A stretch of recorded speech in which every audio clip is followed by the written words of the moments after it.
این صدا رادیو آبادان است. شنونده و بیننده مجله تصویری سینمارکس هستید.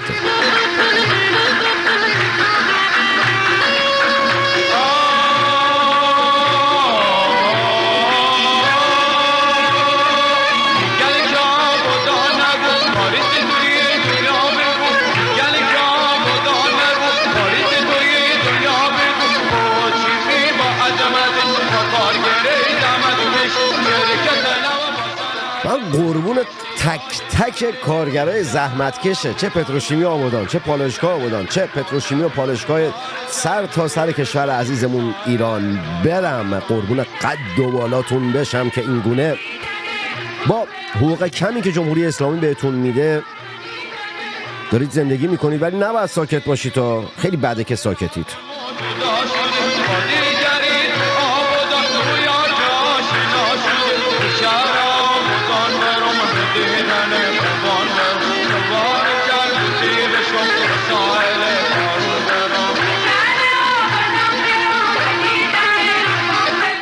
گلای لاله عباسی، شکوفای گیلاس، حال دلتون چطوره؟ امیدوارم در هر کجا از این جهان سیاه و مملو از جنگ و نکبت و کثافت که هستید حال دلتون خوب باشه. هر چند که جمهوری اسلامی نمیذاره حال دل هیچ ایرانی خوب باشه.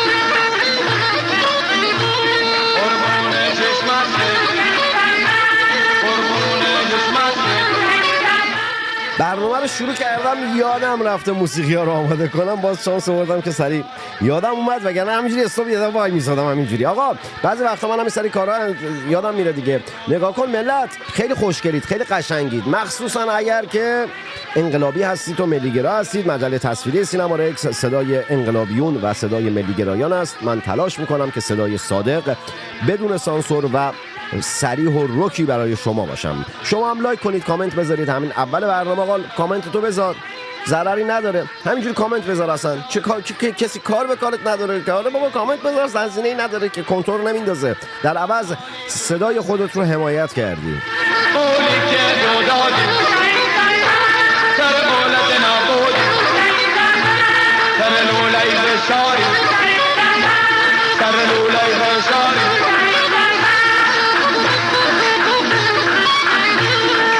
سر لوله فشاری کنی زحمت، دوتا پسون اناری کنی زحمت. دوتا پسون اناری، دوتا پسون اناری، خدا یارم تو داری، قولی که تو دادی، سر مولد نبودی. دوتا پسون اناری،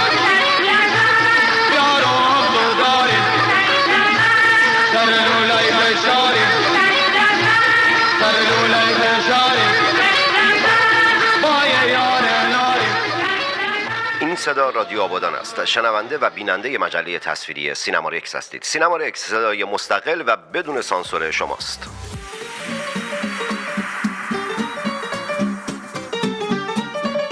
همین اول برنامه یه دوتا قور بزنم. چند روز پیش یکی از شماها داخل اینستاگرام دایرکت داد که آقا چرا پیپ میکشی؟ خیلی هم محترمانه و خوشگل و مهربان گفته بود. منم خیلی محترمانه و خوشگل و مهربان بهش گفتم به تو چه. کانسپت برنامه‌ام اینطوری که راحت باشم، همونطوری که هستم هر کاری میکنم جلوی کامرا داخل این برنامه هم کارو انجام بدم.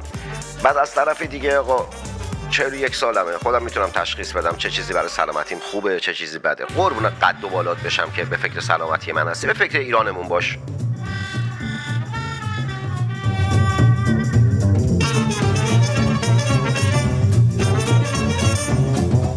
بعد نمیتونم بفهمم چرا آقا ما سرمون رو از تو شورت یکدیگر نمیخوایم بیاریم بیرون. چی کار داری، کی چی کار میکنه، کی چی کار نمیکنه، کی چی میکشه. منظورم دخانیات مواد مخدر خوب نیست به سلامتی، اون خیلی بده، اونو نکش دیگه. آره اونو نکش. ولی آره آقا این که چی میپوشم، چجوری نمیدونم ریشمو چه کار میکنم، لباسم اتو داره نداره، بی خیال بکش بیرون مشتی. به ایران فکر کن، قربون قد و بالات بشم. اگه داری برنامه رو میبینی، من خیلی دوستانه و مهربانانه واسط نوشتم. شاید نمیدونم حالا لحنم تند بوده یا نوشتاریم تند بوده یا نه، ولی هدفم تندگویی نبوده.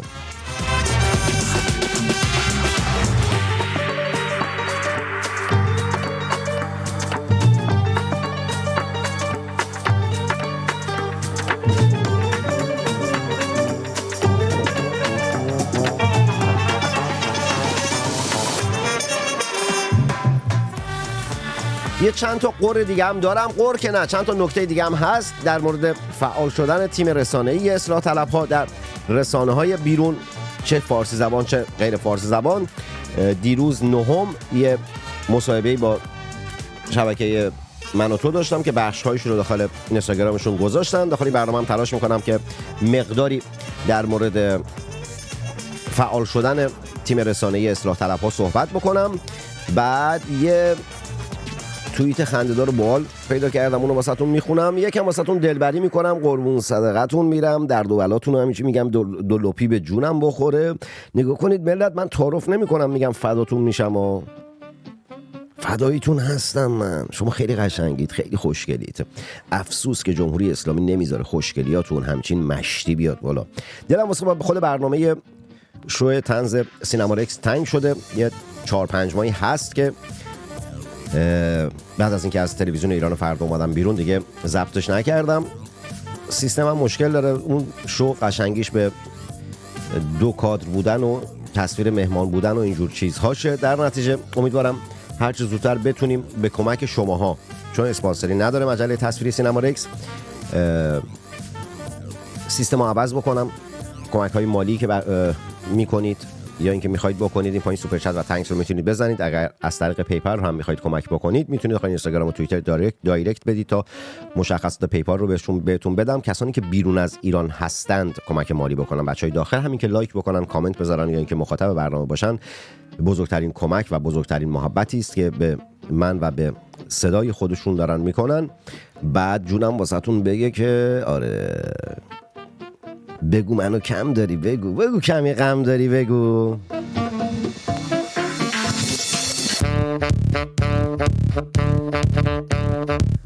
بگو دلت واسم تنگ شده، بگو دلت واسم تنگ شده، بگو منو کم داری، بگو. نگاه کن، گفتن خیلی قشنگه، گفتن خیلی زیباست. هرگاه دلتون واسه هر کی تنگ شد، حتی اگه باش قهر بودید، بهش پیام بدید، بهش تنگ بزنید، بگید دلم واسه تنگ شده. جمهوری اسلامی میخواد عشق، محبت، دوستی و حال خوب رو از ما بگیره. ما نباید بذاریم همچه اتفاقی بیفته. به رهگذر تو خیابون لبخند بزن، بهش بگو هموطن حالت چطوره. اگر دیدی با عصبانیت برخورد کرد، بهش بگو محمد تنگستانی گفته بیا با هم دیگه عشق بدیم. آره مشتی.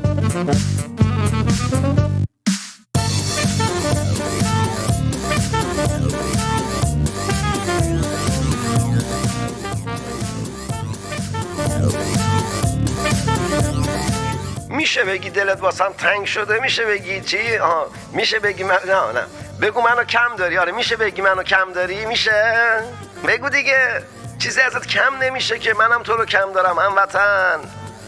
منم دوست دارم کنار تو داخل کشور عزیزمون ایران باشم، با هم دیگه ایران عزیزمون رو بسازیم.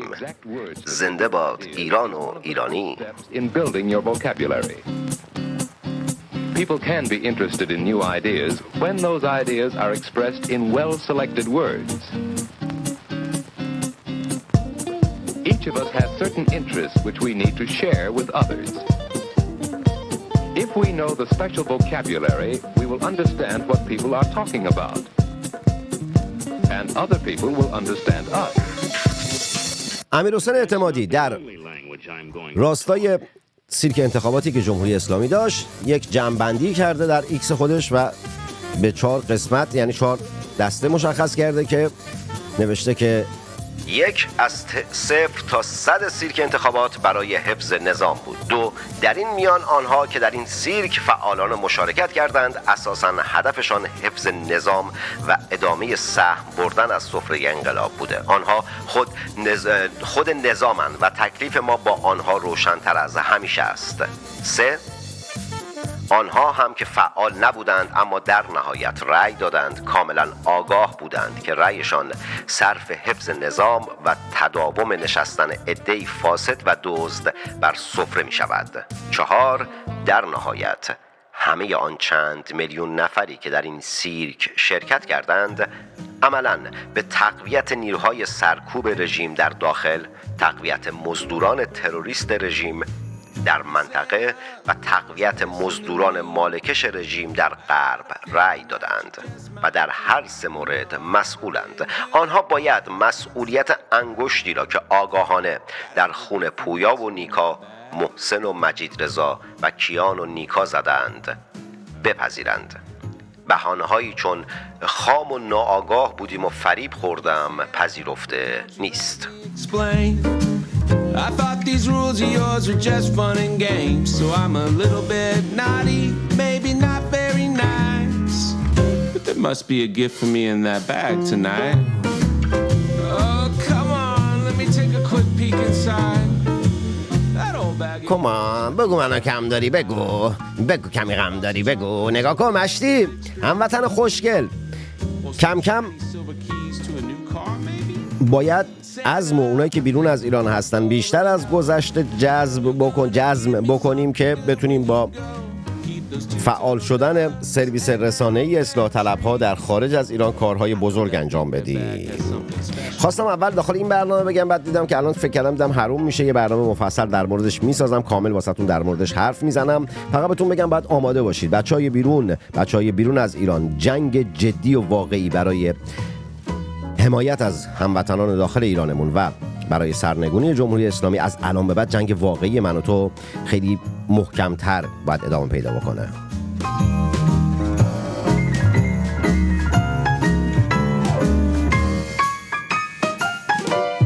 Oh, come on, Santa baby, please don't make me beg.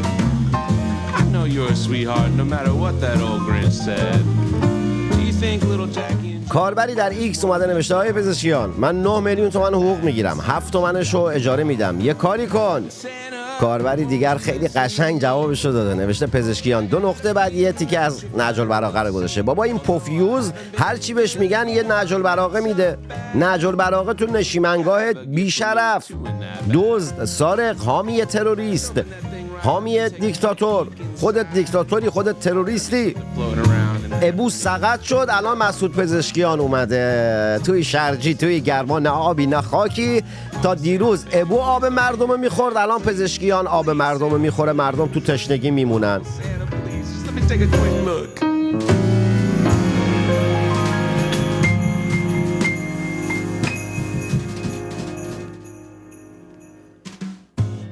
این صدا رادیو آبادان است. شنونده و بیننده مجله تصویری سینما رکس هستید.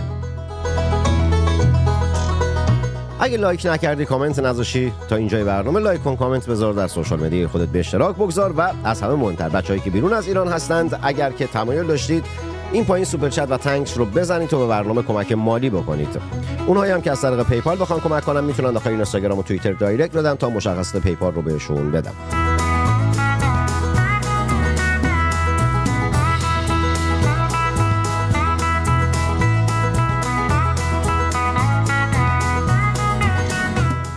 سعید قاسمی نژاد در ایکس خود نوشته اینکه حامیان، همکاران و اعضای پیدا و پنهان گروه‌های مسلح مثل مجاهدین، کموله، پژاک، حزب دموکرات کردستان و به خودشون میگن اپوزیسیون دموکراتیک جای تعجب نداره. اینها سال هاست دنبال جمهوری دموکراتیک خلق یا اسلامی بودند. حالا منباب تقیه خلق و اسلامی رو گذاشتن کنار، مونده دموکراتیکش.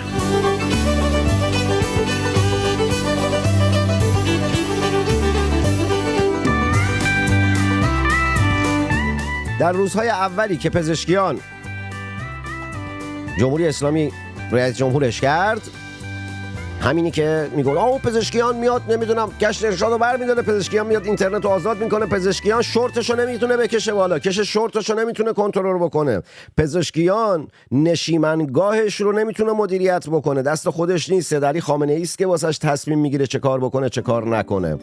آقا کاری به این چیزا ندارم.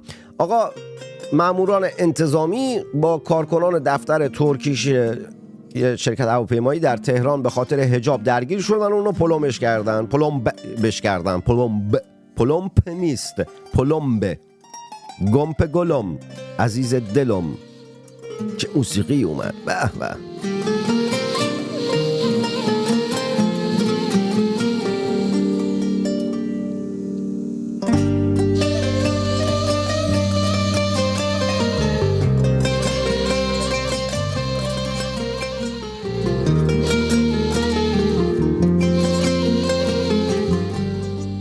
مادر صالح میرهاشمی از اعدام شدگان پرونده موسوم به خانه اصفهان همزمان با ایام محرم با انتشار تصویری از عزاداری خانواده‌اش بر مزار فرزند خیش در استوری اینستاگرام خود نوشته است: از صحرای کربلا برای ما نگویید که خودمان با چشم دیده ایم. صحرای کربلا اینجاست.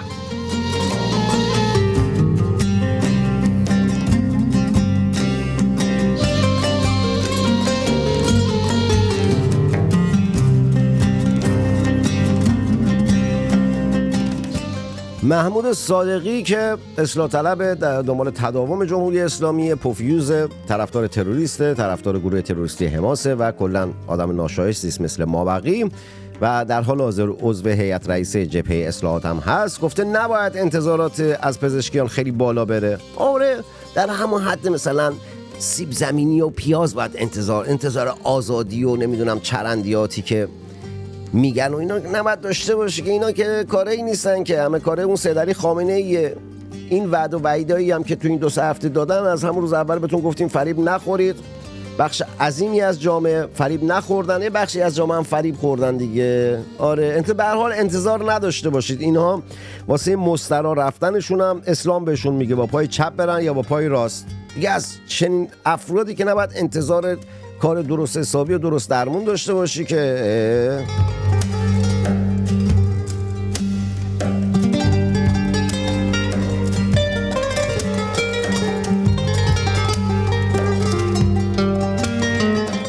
حسین سلامی تروریست، حسین سلامی که فرمانده کل سپاه که یک سازمان تروریستی است، گفته اگر مسلمانان جهان در خطر باشند خودمان شمشیر میکشیم. نگاه کن، شمشیره رو بکن داخل نشیمنگاه که تو غلاف باشه. تو کی هستی؟ باد کدوم معده‌ای مشتی؟ برای کی شمشیر میکشی؟ برای جهان؟ تو نون شب نمیتونید واسه مردم و ملتتون تامین بکنید؟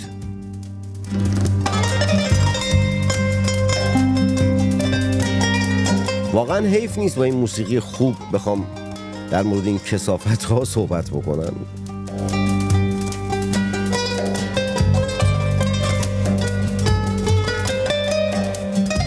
آقا 2 متهم از پرونده سرقت مسلحانه در بزرگای صدر که چند وقت پیش فیلمش وایرال شده بعد گفتن گرفتنشون، 2 از متهمات به اعدام محکوم شدند. نگاه کنید، در سالهای گذشته بارها شده که در حوزه اعدام و مسائل موضوع با اعدام در رسانه‌های متعددی که کار می‌کردم گزارش‌های تهیه کردم، گزارش‌های میدانی تهیه کردم که متاسفانه اغلب میگفتن آره نمیدونم کسی که دزدی میکنه، کسی فلان میکنه باید اعدام بشه. نگاه کن هموطن من، اینا سرقت کردن، دزدی کردن. من نمیخوام دفاع کنم یا تایید کنم کارشون، نه، مجازات باید بشن، اما مجازات اعدام نباید باشه عزیز من. مجازات اعدام یک مجازات غیر انسانی است. این که نمیدونم باید بیایم بررسی بکنیم، اگر فقر نبود، اگر فساد نبود، اگر گرسنگی نبود که قاعدتاً کسی که نمیره دزدی بکنه که. چرا؟ چون میدونه آقا در هر جای یه قانونی هست که مجازاتش میکنه. مقصر اصلی تمام این اتفاقات جمهوری اسلامیه. باور کن جمهوری اسلامیه. وقتی داخل کشوری آسایش، آرامش، کار، شغل، نمیدونم فلان و بیسار و اینا باشه که کسی نمیره دزدی بکنه که. بعدم اعدام اصلا هر جنایتی هم فرد کرده باشه اعدام یک عمل کریه و ناپسنده. با اعدام موافق نباشید. در بدترین شرایط هم با اعدام موافق نباش هموطن من.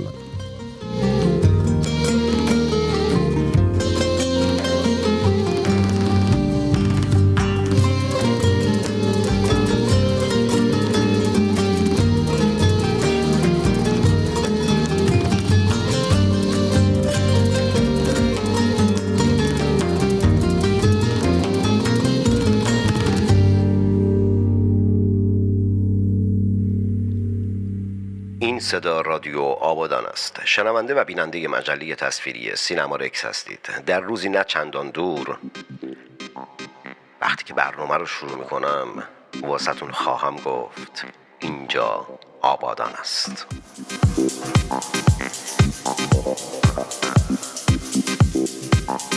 عزت الله زرقامی گفته چند سالی است که عملا فیلترینگ نداریم. عمه من خانم توران رو دارند. راست میگه، فیلتر اینترنتی باید باشه که فیلترش بکنه، اصلا اینترنتی نیست.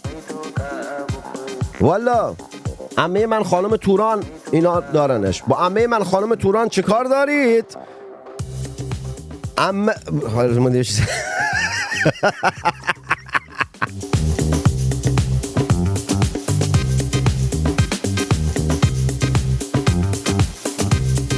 مسعود پزشکیان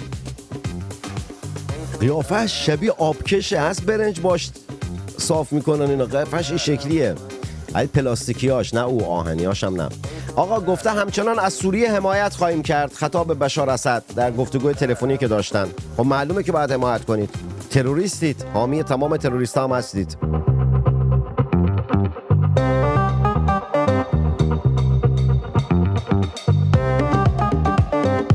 آقا یه چیز طنز میخوام بخونم واسهتون. یه فیلمی رو یکی گذاشته که یه عده نمیدونم بخوام کدوم کشوره، سوار یه هواپیمایی که دارن میشن، میزنن دم، یعنی اون وارد که میخوام بشن اینجوری میزنن دم درش، بعد وارد میشن اینا. بعد نوشته کسی میدونه دلیل این کار چیه؟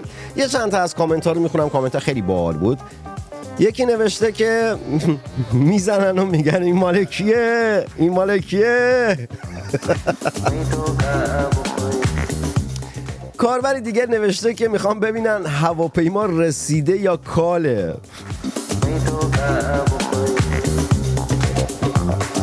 اما کاربری دیگه میگه که میخوان آروغ هواپیما رو گرفته باشن.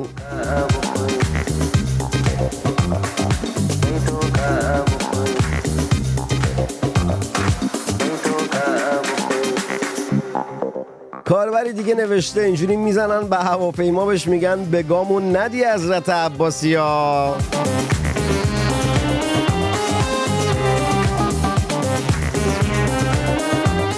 کاربری دیگر میگوید میزنن که هواپیما چش نخوره.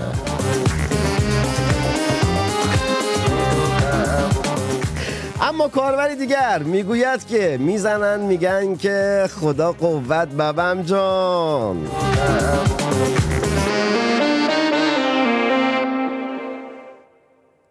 ایرانی دیگر نوشته است شاید دارن قسمش میدن.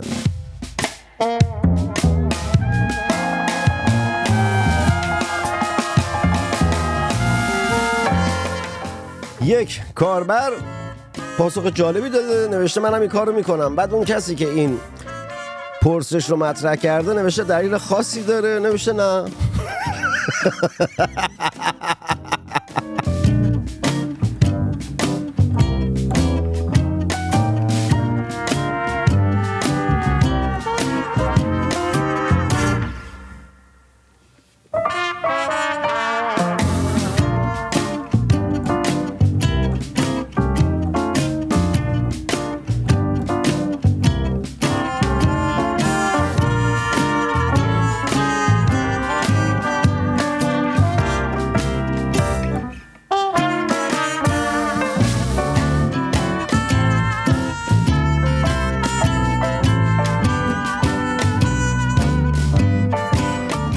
کاربری دیگه نوشته که میزنن مطمئن بشن مبادا هواپیما مقوایی باشه. نکن طنز ایرانی‌ها خیلی قشنگ و خوشگله. ملت شما خیلی طنز پردازای قشنگی هستید.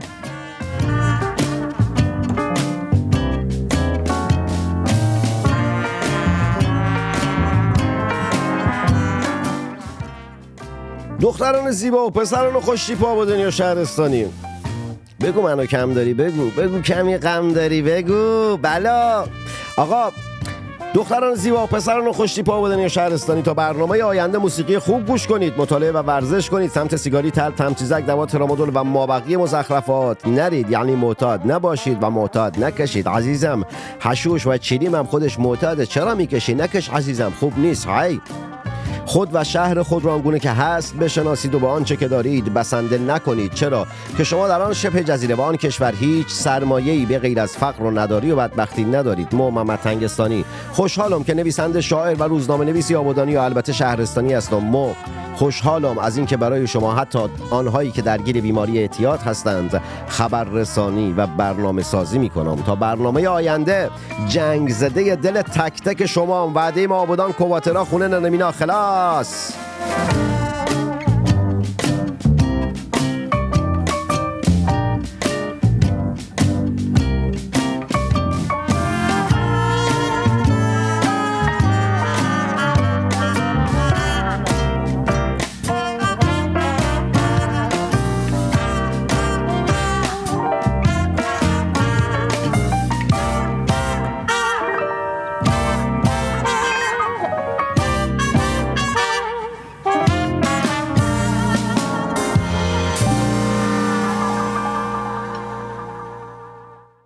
علامتی که همتون میشنوید اعلام خطر یا وضعیت قرمز است و معنی و مفهوم آن این است که حمله هوایی انجام خواهد شد.